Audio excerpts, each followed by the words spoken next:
Record. Okay,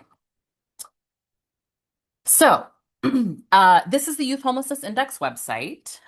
We try to keep it as simple as possible. It has like a whole, pretty homepage.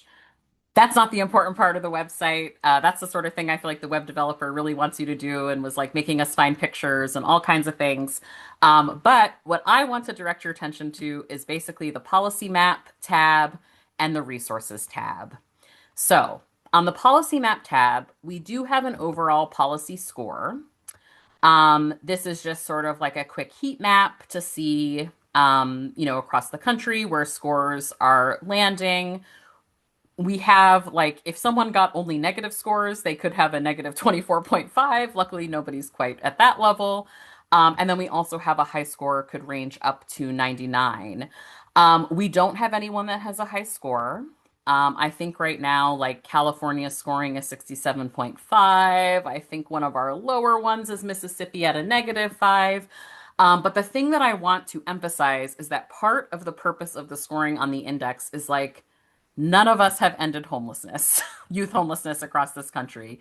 Thus, it's reasonable that every state gets essentially a failing score, right? Once we started to move towards a functional end to homelessness, or if we were sawing deep reductions in homelessness over time, we might begin to see higher scores that are closer to closer to passing. So it's not unusual for your state to not have a particularly high score because of what we're tracking and how we're tracking it and how we're scoring it. So, um, what I want to share then here too, so in the policy map tab, you can explore by policy or explore by jurisdiction here. We'll start with explore by policy. Basically, this pops up, a pop-up box where you could scroll through here and kind of look at the various policies, or you could choose a particular category. So for instance, if you choose education, you're going to see all the things that we track regarding education. We track things that have to do with high school students. For instance, like are alternative school credits allowed? Can unhoused students complete a fifth year of high school? Can high school students take a high school equivalency exam like a GED without parental consent, which often comes up if young people are in shelter. Um, Appropriations for schools to directly prevent homelessness. This is an example of um, that bill that I talked about that Washington has. So we can click on this particular policy. Uh, there we go. And as I'm clicking around, if for some reason it's not bringing, like you're not seeing on your screen the other page, just let me know. Sometimes I feel like Zoom is weird with how it shares. So hopefully you should see me clicking around to different pages. But basically, this appropriations for schools to directly prevent homelessness. We've got a couple states that you can see from the heat map that have policies in that regard. Down here, we just have the legend that essentially explains why they were scored the way that they were. And then a really important part of this, for you all to know, is that each map has a bibliography. And so if you click on that bibliography, and just making sure, can people see the Google Doc that is the bibliography? Yeah, I can Fabulous. see it. Yeah. Um, Basically, you can look in here and you'll see most states are having no law found. But for the states that do have a law that is related to this, we give you the citation of the law and then either the direct language of the law or a summary of the language of the law. And so down here for Washington, we can see uh, where that law is found in their statutes and exactly what that law says. So this is something that we have for every map. And just give me 1 second. I'm going to stop sharing again and go back to sharing so I can get back to my right. Oh, never mind. I was on the right screen. Um, I just can't see it because of Zoom. So we'll get back to the website here. So essentially every map has that bibliography, which I think is one of the most helpful pieces.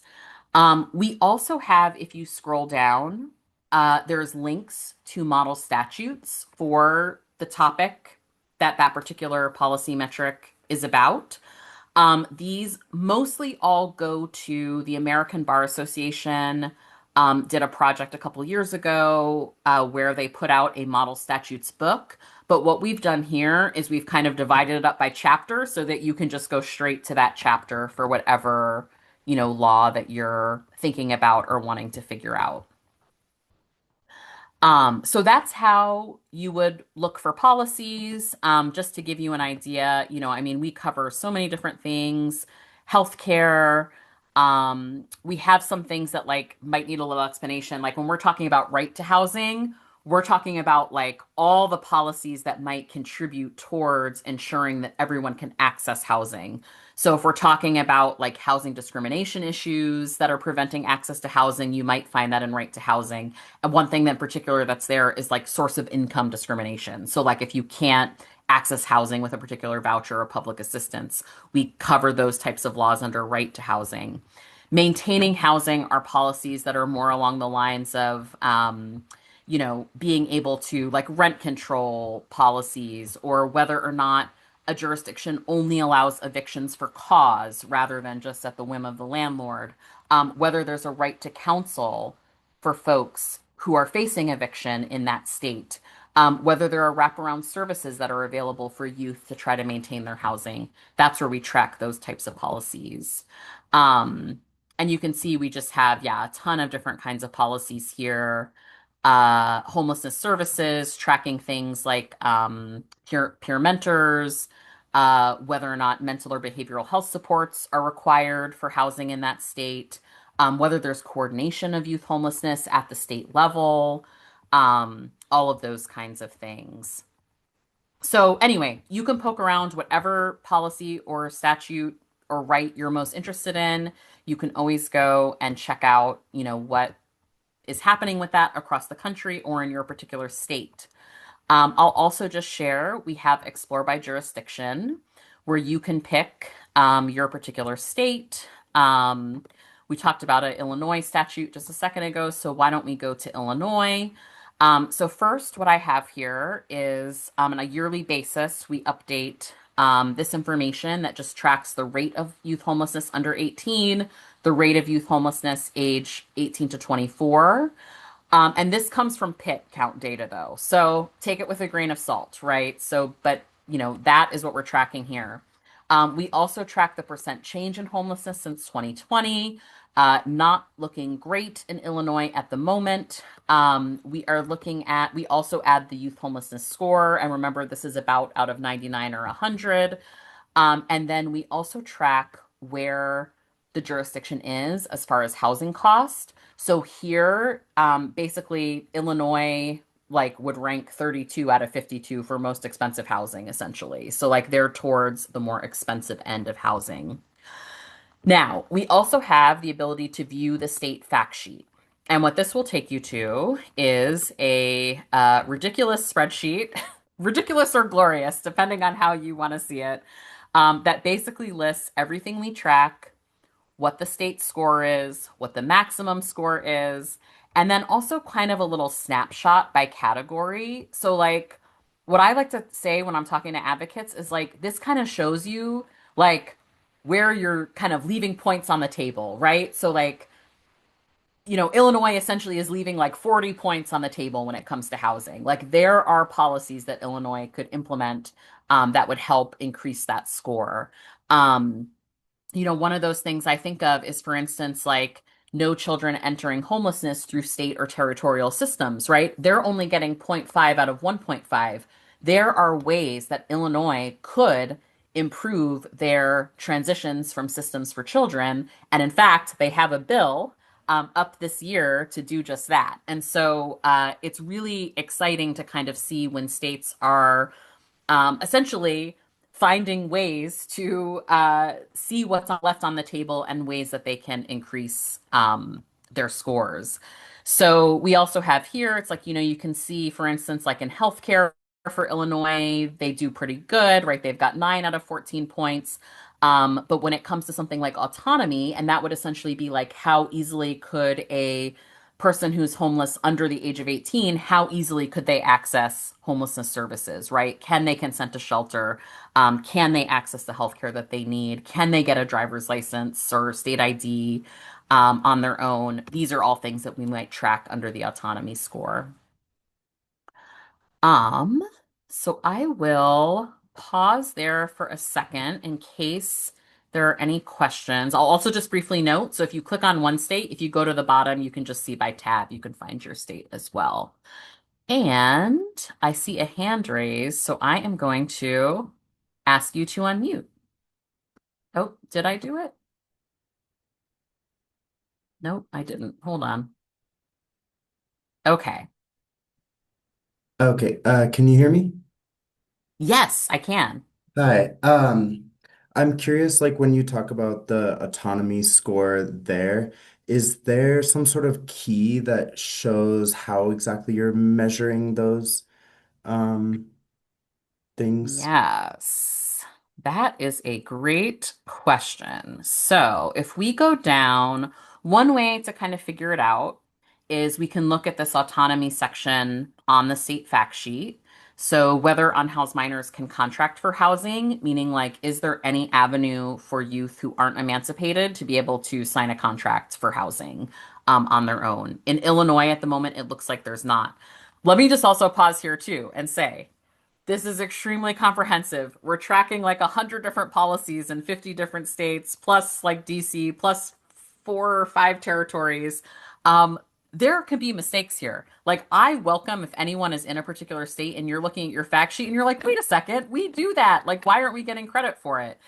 Please reach out to us because there's sometimes a few things. One, we may have missed it, right? Like, we're doing a bunch of tracking of all the bills to sort of live update this information. We might have somehow missed it. The other thing is that for us, we really have a bias towards things that are enshrined in legislation because that's the easiest for us to find, and especially things that are enshrined in a way that it's easy for the general public to find. Like if your policy or, right is buried somewhere where people can't find it, that we kind of have a bias against that on the index because we want this information to be easily available to folks to really count it. Um, but yeah, another example is, I think here we've got obtaining an ID without parental consent. We've got a point 0.5 there. It does sound like there is a process for emancipation in Illinois, but that there's no way to sort of waive parental notice, which can be a really important piece, especially if, kids are coming from abuse or neglect and attempting to get emancipated, or if like parents are just nowhere to be found. I've represented multiple kids in emancipation where that was the case, and that really could be a barrier if you can't waive that notice. So this just kind of gives you an idea. Basically, all the links here link to where you can find the information about the law, whether that's our bibliography or, for instance, for SNAP, like it goes straight to that page. Um, if you want to know a little bit more about how that particular policy metric was scored, you would essentially go to the policy page the on the index. So essentially you would go to explore by policy. Let's say for that one, let's go to the autonomy policies.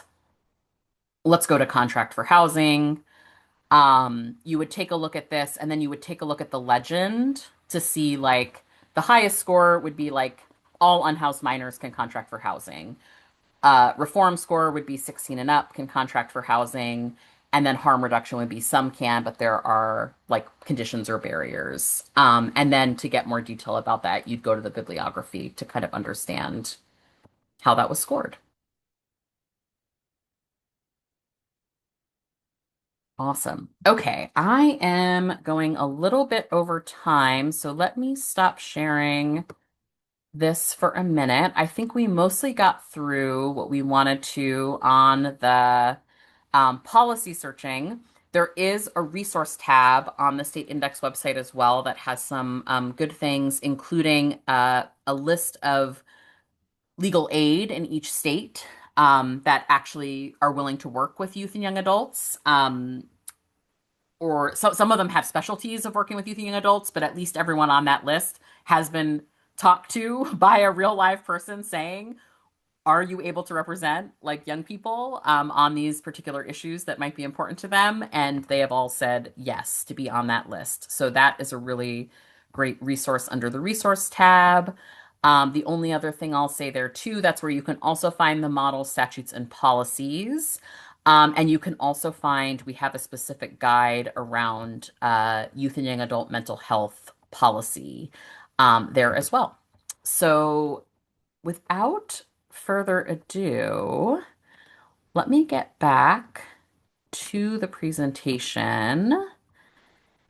And okay, I put in here a quick stretch break. So if anyone needs a second to just like take a breather, stretch your arms, roll your neck out. I know I am constantly like stiff in this area.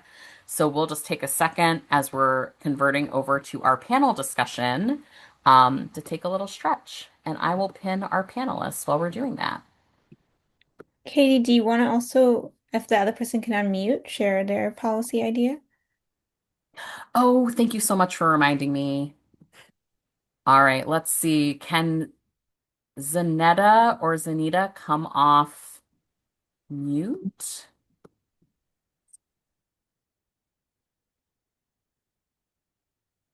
It looks like they are unmuted too. Hmm. It's very mysterious. Please put in the chat if you can, if you're having any technical difficulty, and we'll figure it out. What I may do, we'll go through the panel and then we can try again one more time.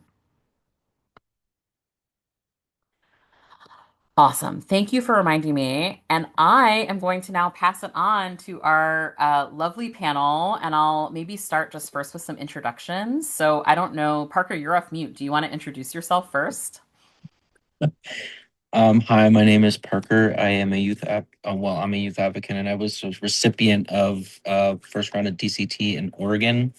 I work closely with Sophie and Katie on bringing my voice to policies as much as I can with the limited amount of experience that I have in this kind of field, but I have a lot of lived experience. So that's what I'm here to talk about on this panel today. Amazing. Thank you, Parker. And Sophie, why don't you introduce yourself? Yeah, thanks, Katie. So happy you guys are all here. Hello, everybody. My name is Sophie. I she, her pronouns, and I work at the intersection of youth experiencing homelessness, child welfare, and economic justice. And so, really, I've been working on the direct cash transfer program. Started my advocacy in Oregon. That's where I met Parker and some other people, and then have been advocating for just economic mobility for emerging adults. So I'm happy to be here and to share some of the work we've been doing. Yes, amazing. Thank you so much. And I'll just quickly say, because we didn't visit it yet on the index, we will after this talk, but you can find the direct cash transfer metrics on the index, which also covers like guaranteed income programs, universal basic income programs, under the income category. So if you're looking for those metrics, you'll find it under income. Okay, so our first question is, could you tell us a little bit about the Direct Cash Transfer Working Group and how it contributed to developing the scoring metric for the DCT metrics on the state index? Yeah, And I'll pass it to Sophie first. Yeah. thanks, Katie. So really kind of, to the last point Katie made and Jeremy made in the chat, if you see something on the index, come up to them, email them. And that's really kind of how the beginning of this started, where just working, I think the practice of implementing these programs looks different than sometimes a policy, legal law, and the wording of the reality that young people are facing or the implementation of programs. And so through that, there were some things like through my advocacy, through working and like evaluating some of the DCD programs, what does supportive services look like and really supporting young people? What does it look like to like what is flexible like what does the language flexible mean and the even the law of the way the policy is written. And so really thinking through like what are the things that we are missing in the way that the state index is scored right now? What are the voices that we are missing and helping score those and think through that.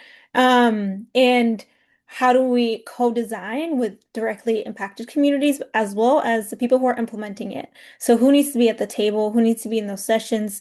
And so I got the opportunity to work with my last employer with Katie, just looking at who do we need to bring in into the room. And this kind of started, I did a policy roundtable like a year and a half ago. So that was like, okay, how do we bring a lot of those people back? Where we're talking to policy individuals because we are looking at the policy and the law. We're also bringing people who are implementing it on the ground, who understand the day-to-day aspect of the programming, and people who are, who can make it permanent, like who are our elected officials, who are allies internally with our state legislation or city council. And then young people, what is the reality of the young people who are receiving this and the reality of those people who are offboarding? Because I think that's something that also, when it comes to direct cash transfer program that we don't talk about.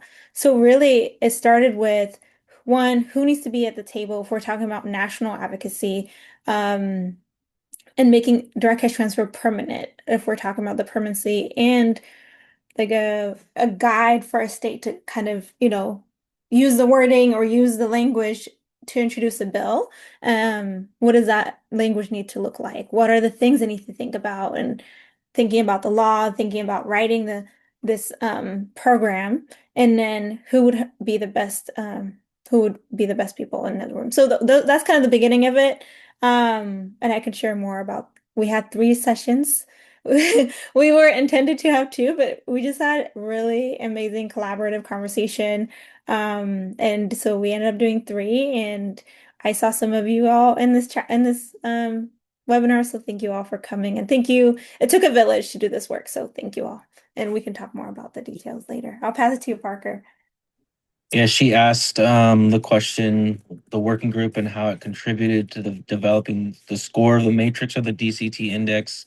And I just want to remind you that the index isn't just academic, they influence policies and resource allocation. The working group ensures that the scoring matrix reflects both technical data standards and practical workforce realities, which helps the index serve as a trusted tool for policymakers and community advocates. Almost all testing in these areas present the question why? Why should the working group be involved? And I believe that's why, because we have very important, you know, we have very important voicings behind what we want out of this program and what we want for the future. So yeah. Absolutely, Parker. And just to give everyone an idea, so what we used to track on the index was, does the state have a DCT program that covers youth in some way? And is it a pilot program? That's basically what we tracked. But we really had like an amazing opportunity here with this work group because now a lot of these direct cash transfer programs have been happening now for 10 plus years. We've got programs in like most of the states, like at least states have tried it in some way, like either on the really small micro level. So it was really an opportunity to like have so much sort of data and programs to look at and so many different experts and so many recipients of DCT type programs to pull from. And so I think like by way of like how, moving towards trying to track what's really important when it comes to these programs, we talked about, I think a lot, Parker, supportive services and the importance of involving the community in designing them. Can you speak just a little bit more about why these aspects matter in the design of direct cash transfer programs? Yeah, so I basically say that community voices matter just as much. Direct care workers, care recipients, and local organizations understand the day-to-day barriers and are better than anyone. Designing DCT programs without their input risks create systems that look strong on paper but don't address real workforce challenges like burnout, wage instability, or access to training.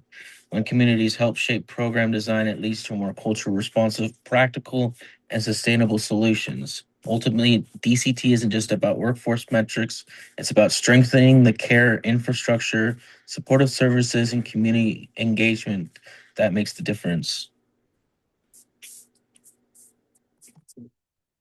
I don't know, Sophie, if you have anything to add there.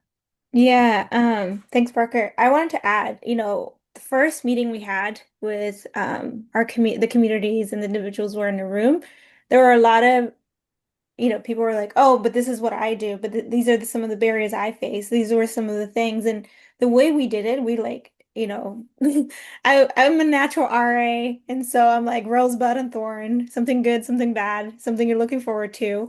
And that's kind of the platform we used. Where like, okay, what is something good? What is a rose of DCT that the way we're implementing it? What is a bud? What are the things we can dream, we can think about?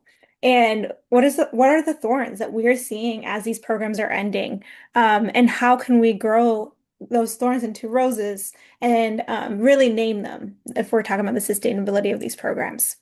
And so, and I remember the first meeting, I think we just kind of spent talking about the logistics of some of, if we're saying permanent, we can't do permanency if we're just using public dollars, because then benefits are not protected. And so somebody was like, well, that doesn't make sense in my state because benefits need to be protected. Another individual was like, okay, I do have almost, we're going to introduce, 100% public dollar cash program, but these are the barriers I'm facing in introducing that. So there were so many ways that people were approaching this work. And so we kind of had to dissect like what are the things that people are actually doing? What are the creative ways that they're figuring it out? And then from that, we really let people just dream. What is out there and what can we dream? And then from there, we were able to group them of like, okay, now we have that, what are the five main components that we want to think about? Because we don't have all the time in the world. And so what are the five things? And so there, one of the slides I put in, Katie, in one of the things, those are the first things that people thought about as really main points of the scoring. When it comes to DCT, and that was just after two conversations, of 3 hours of thinking about like, okay, the amount of payment was important, but it was going to look different across communities. Eligibility was another thing that came up, if we're talking about equity and housing being a right, going back to the base of our practice, like how do we think about eligibility if everybody's not getting direct cash transfer program, or if everybody's not obtaining flexible cash and flexible dollars? What does supportive services look like? And another thing that came up, and again, we're still growing and continuously learning, is what does the onboarding and offboarding look like of these programs? After 2 years of these young people offboarded, what are their lives? And that comes with the supportive services. What are the social network that we don't always measure that is actually lacking in a lot of also young people who are experiencing homelessness, also young people who are aging out of the foster care system who don't have that social service. Another thing was like, what are the narrative change, Like, how do we talk about this policy? How do we talk about these services? Um, it's interesting because, DCT came because we were thinking these systems are not working for us. Like, they're just broken, and we keep funneling money into the broken systems of different avenues. And so, how do we give autonomy, but then how do we also be authentic to that autonomy and trust that we are giving individuals? And then really lived expertise in the DNA of the creation of the program. Early on when your team is thinking about it, how do you bring in young people into the conversation? And not only that, how do you keep them on for the research, the evaluation? How do we continue involving them if they choose to want to be advocates in this space? So that was also something that was brought up. So there were just we not only did we learn from one another, but we were able to kind of spread and like figure out what are the main things. And that happened through just creating space for a conversation. Amazing. Thanks, Sophie and Parker.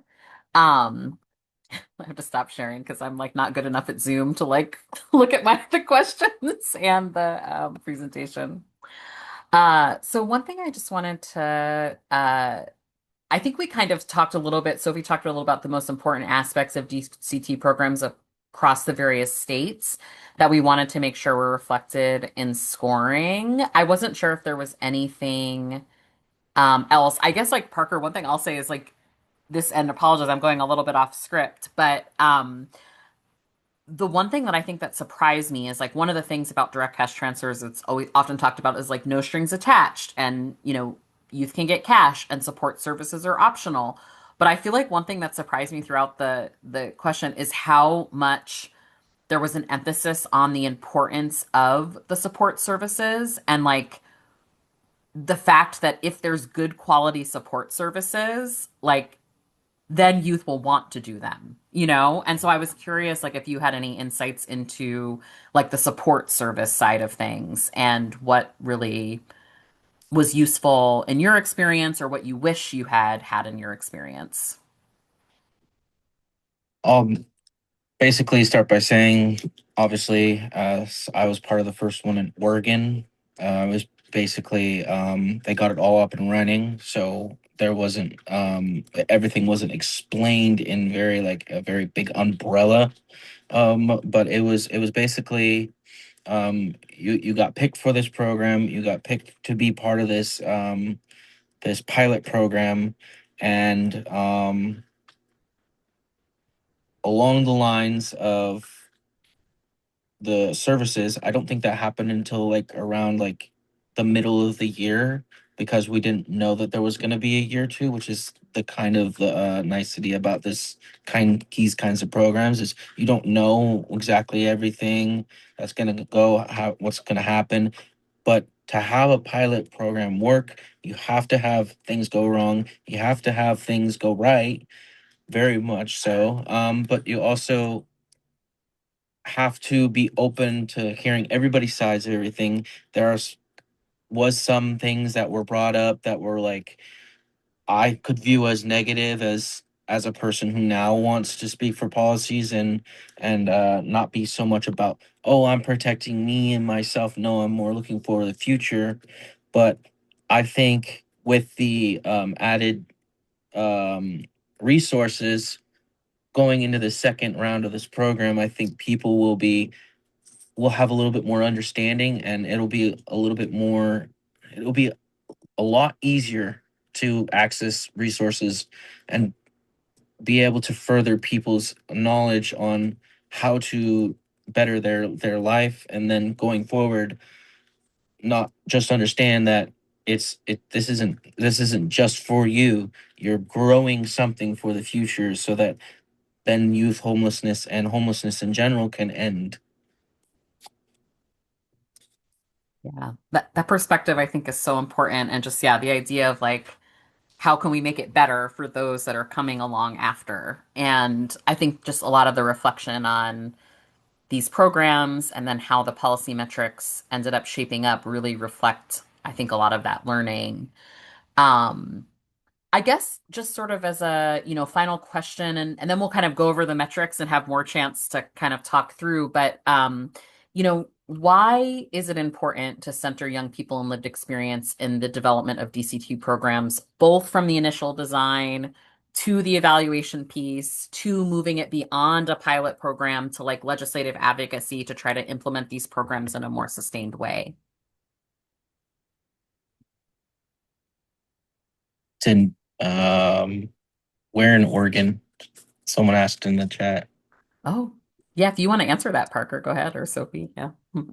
Sophie'd be the one to answer where it is in the whole span, but I was just gonna answer the question, and I made this answer a few days ago because I was really thinking on it, and I said I believe interpreting the question is really asking why should lived experience be so detrimental to this, and it's because of the lived experience. It's their knowledge, not just them as a statistic on a paper. Those who lived experience are going to have ideas that can be more fair and reflect what people truly need. Without lived experiences, policies might overlook challenges that can create long-lasting solutions. But to the question of where in Bend, Oregon, I was in Bend, Oregon. I believe there was a few other places in Oregon itself. But yeah, that's my answer for that question. So Cool. I'll Thanks, let Sophie Parker. go on.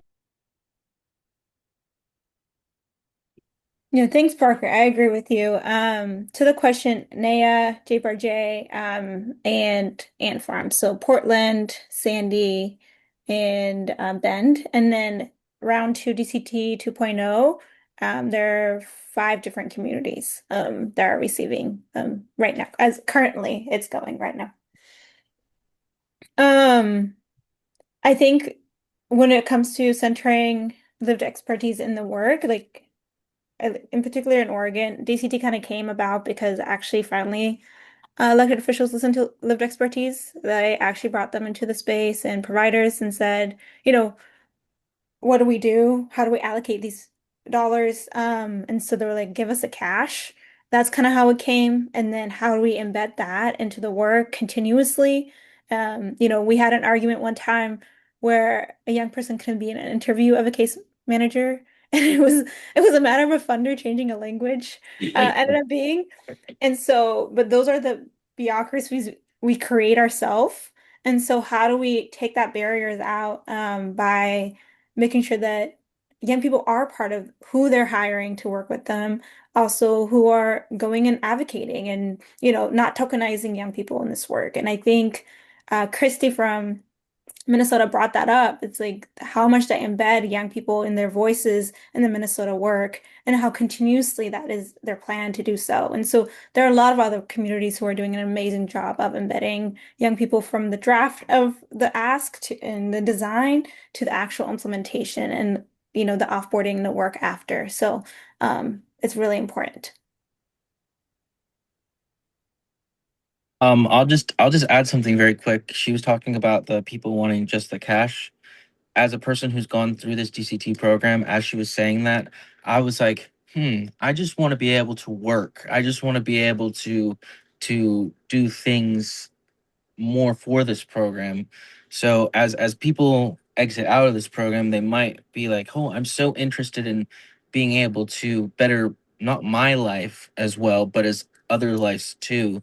So I think as she was saying that, my question was my thought in my head was like, "Oh, I want to be able to work and I want to be able to support. I'm becoming a father, so I'm just trying to support and make sure that my future generation isn't left behind with nothing. And this foundation of this program is very actionable, and it's very endear to my heart. And I appreciate the work that has been given out through this last few weeks and months, and I don't know, I'm probably year or so.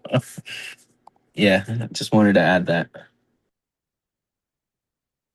Amazing. Thank you, Parker and Sophie. So appreciate you both like coming to share the experience and going through the work groups, your experiences of working on these issues for many years now. And just want to kind of share without further ado, like what we're tracking now on the index. And definitely Sophie and Parker, feel free to jump in if there's anything that comes up as we just kind of talk through and share these. I'll also acknowledge I saw in the Q&A that New Mexico might be interested in getting some DCT work going, and we absolutely can connect you with some folks who can help with that. There's a lot of really great experts and TA providers and folks with lived experience who can work on these issues. Um, so basically, we track whether or not a jurisdiction has one of these programs, and ideally, if it does include youth, and then we say available jurisdiction wide. And one thing to note about this language, so we say jurisdiction on the index when we mostly mean state, but we are being inclusive of like DC, that is not a state, of the territories like Puerto Rico. So when we say jurisdiction, we mean like across the entire jurisdiction. We do score though if there are local programs or county-wide programs as well. It just is a different, point system so that you can kind of differentiate between.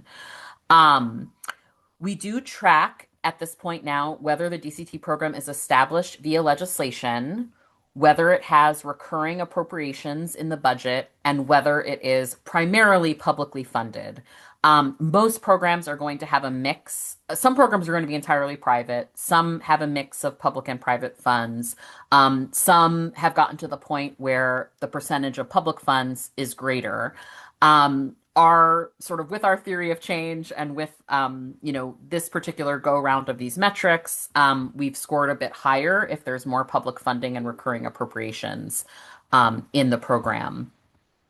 One thing that I thought was just so insightful from the group was this metric. The DCT amount is tied to program goals. So one, that tells you need to have a really clear goal. It's aligned with local cost of living, so making sure that it's a significant amount, something that'll actually cover housing, or other basic needs. And it has the flexibility to cover one-time expenses related to housing stability. So making sure it's got that, housing deposit money in there, or furnishing your housing or something, maybe paying off some, previous housing stuff so that you can move on with the next housing opportunity. Just having that one-time expense flexible funds is really important and was really emphasized by the group. Another thing that was just emphasized so strongly was the importance for the program to last 2 years or longer. Essentially, what we heard over and over, 1 year to kind of just get stabilized and to sort of have some relief that the cash provides. And then the second year to really start thinking about the future. And kind of like Parker was saying, like, what is the employment plan next? What are you going to do, after this? How are you going to move forward off this program? Um, and then also, I think another piece of this is like trying to get to the point where we have programs that actually serve a large percentage of youth relative to the youth homelessness population. There are programs we've looked at that serve 8 people, and like that's great. And like no shade to those programs. But I think as we're looking towards the future, if this is really going to be an important youth homelessness intervention, can we get it to the point where it's serving a larger percentage of youth? We have a couple more here. So basically, this has to do with enrollment. And so the program prioritizes underserved youth, and really important that this enrollment and outreach goes through trusted community partners. Um, we've heard like feedback occasionally, like people feel maybe skeptical about the program or worried about how the program might affect their benefits, or just in general unsure about this type of program. Once it's done through those trusted community partners, it really helps build that trust. And I think it also helps ensure that the community that's being served is the one that needs to be served. Um, the other thing we talked about, we mentioned it earlier, was the services piece. Like, please, when you are planning these programs, make sure you are putting in enough planning and funds towards those robust services, meaningful case management. One thing that was mentioned was incentive for participation can sometimes help people get over the hump of like participating in those services.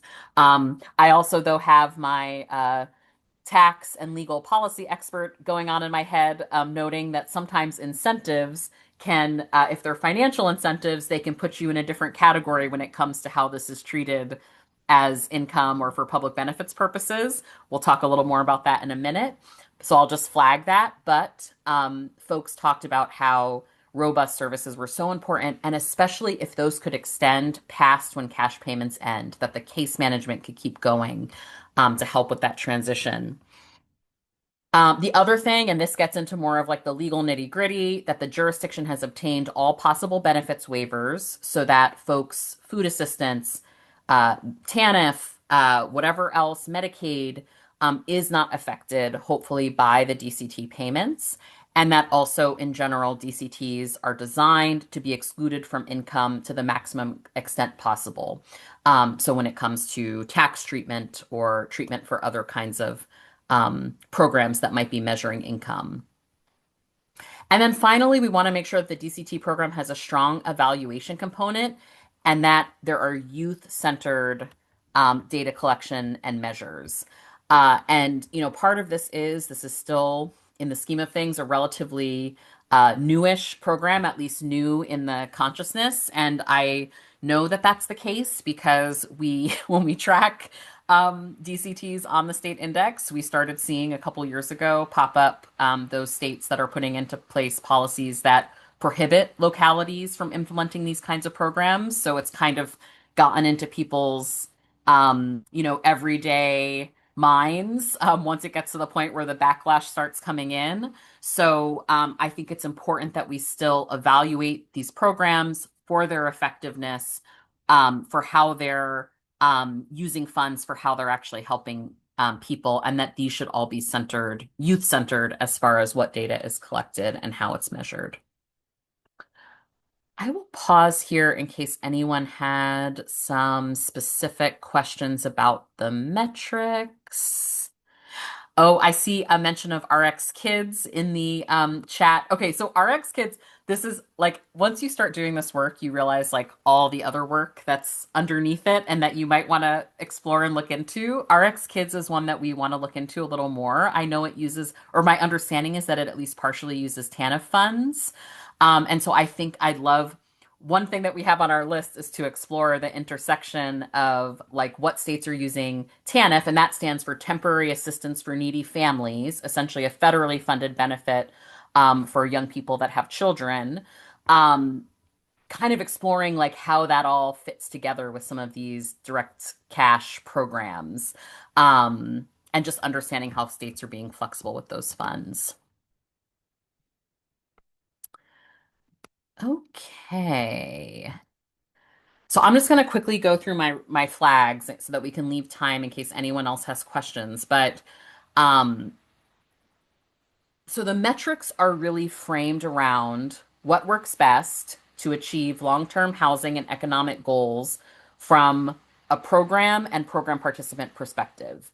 It's really designed, like Sophie said, to be that let's dream, like let's look at what has happened so far, and then let's dream big about what it would look like to have sort of a more ideal DCT program that's sort of implemented within state policy, and well funded. When it comes to the specifics, though, of drafting a DCT bill or otherwise developing and implementing the program, there's a whole set of legal factors that need to be considered. And so I would put these in the categories of both threats and opportunities, but they're not easily captured in these policy metrics. So things that have to be thought through and dealt with is the tax implication and treatment of payments. There's been a trend in the past to kind of call these programs, no strings attached or gifts, like gift as in GIFT. Um, but there's some issues there when it comes to tax treatment about using that language now. And so there's been some more research, there's been some better paths that states have tried as far as how to almost also, if you said the narrative change, right? How to talk about these programs in a way that doesn't trigger unintended consequences for tax implications. Obviously, there's the public benefit waiver piece that needs to be taken into account. Lots of examples of states navigating that. Although I'll just sort of note the current federal climate is maybe not as favorable as it was when a lot of states were going through the process of getting waivers. So there might need to be some thought around those risks in moving forward about how you frame the program and how you seek those waivers when it comes to the federal government. There's some things you can do on a state level that don't have that same issue. One thing I also want to highlight is there has been a lawsuit in Texas against a direct cash transfer program, and basically it raised in that case a state constitutional issue, which is a prohibition on gifting public funds to private individuals. Um, that caused us to do at the Law Center a deep dive on state constitutional issues or other state law and regulations that could create barriers to DCT programs. And so we've got a lot of great information about that, that we are happy to talk with people if they're actually going into sort of developing a program. We can always take a look at it from a state constitutional perspective to make sure it all meets those requirements and doesn't unnecessarily open itself up to lawsuits or other problems. And that's why I say, so we're trying to get to the point where we can kind of train some of the DCT technical assistance providers about these legal factors so that when they're going into states, they're able to kind of know what these issues are and help communities work around them. In the meantime, the Law Center, we're available to answer questions and help you navigate some of these things. And with some friends at Chapin Hall, we're updating the DCT model statute. So, like I said, on the state index, there's always a link to like a model statute if it's available for a particular policy. That is being updated to reflect like our best learning around sort of all of these legal issues that have come out over the last 10 plus years. Okay. I think that leaves us to any questions. Also, the open call if our young person that wanted to share policy idea, please let us know in the chat if you're able to. We'd love to still hear from you. But go ahead, Sophie. I was going to say, Katie, any way you can share the state index again? And because Yes. the DCT, we had so many different components that we scored, that we actually created different tabs. Um, Yeah. Oh, this isn't what I meant to share, but I did give this link to everybody too. So this will show you sort of what the where it's found on the state index, what the metric is. This is the bibliography that tracks all of the programs and how we scored them. This shows sort of what the legend is for each one.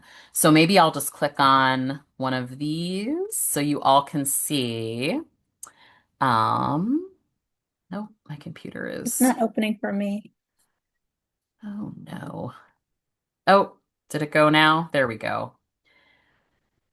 Maybe too many people are on the index website right now. That would be a great problem to have. So here is the DCT program is permanent and fully funded Oh, we can't see your screen. metric. Oh, you can't see the screen? No, at least I Hmm. couldn't. Sorry about that. Let me try again. Okay. Now can you see it? Yes. All right. So we've got our DCT program is permanently and fully funded tab or policy metric page. We've got the scoring rubric, oops, down at the bottom there. And then one thing I didn't mention when I was showing the index before is that we give you this explore related metrics below a particular policy metric. So it's a little easier for you to jump in between, a variety of different kinds of policies. So this one you could jump to like the DCT amount and whether it's tied to program goals. And then you've got everything else here, like the outreach and enrollment components, the evaluation component, program supports. So this really is a way, like once you get to one of the DCT pages, you can kind of easily get to the others. And that kind of related metrics also tracks for other things that we track on the index as well. So you can jump around pretty easily. Um, was there any other questions? It doesn't look like I'm seeing any more in the chat or the Q&A. Fabulous. We might be able to wrap this up a little bit early if no one has any other questions. Maybe I'll just pause here since I didn't show it on the screen, but our legal help page. And one thing I really want to encourage you as well. So we've got like the legal services map where you can kind of see like, how many providers are in each state. And then if you click on it, it'll take you to a, sort of like chart that explains who the legal providers are, what type of services they offer, how to reach out and get in touch with them. But I also just want to emphasize like we have the benefit of having a great um, just a resource at the American Bar Association called the Homeless Youth Legal Network.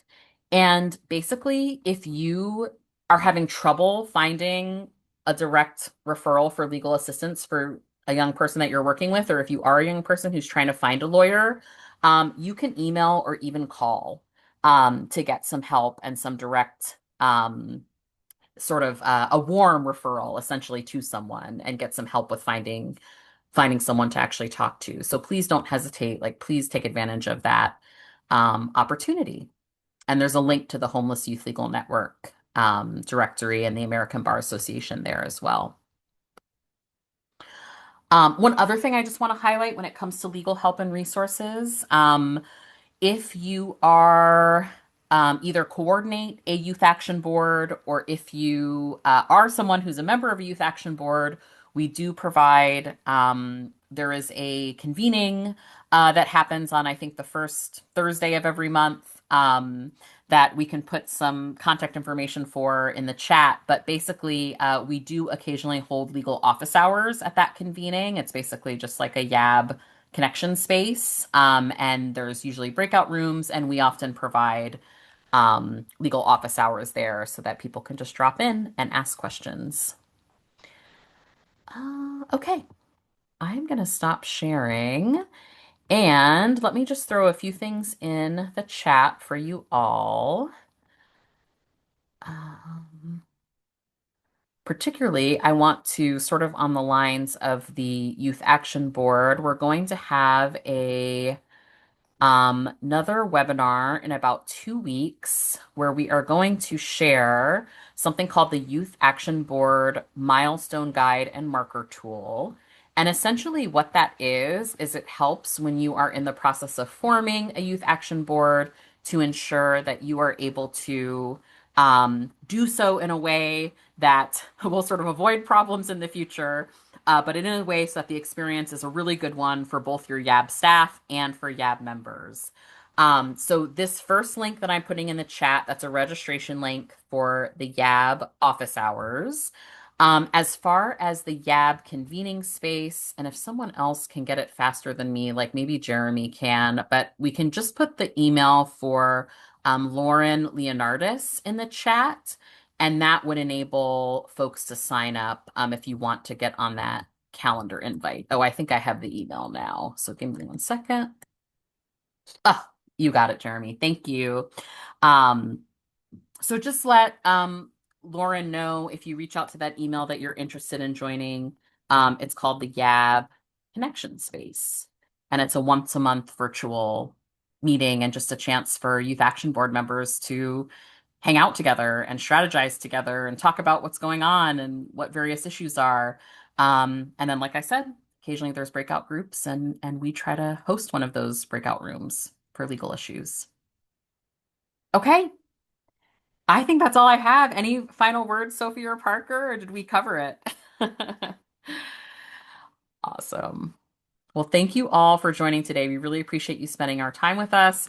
We will absolutely do not hesitate to reach out. You'll get, if you registered, you'll get the recording, you'll get the PowerPoint, and it has all of our contact information. Please don't hesitate to reach out if you have any questions. Thanks all. Thanks for all the love in the chat. We really appreciate it. Bye all.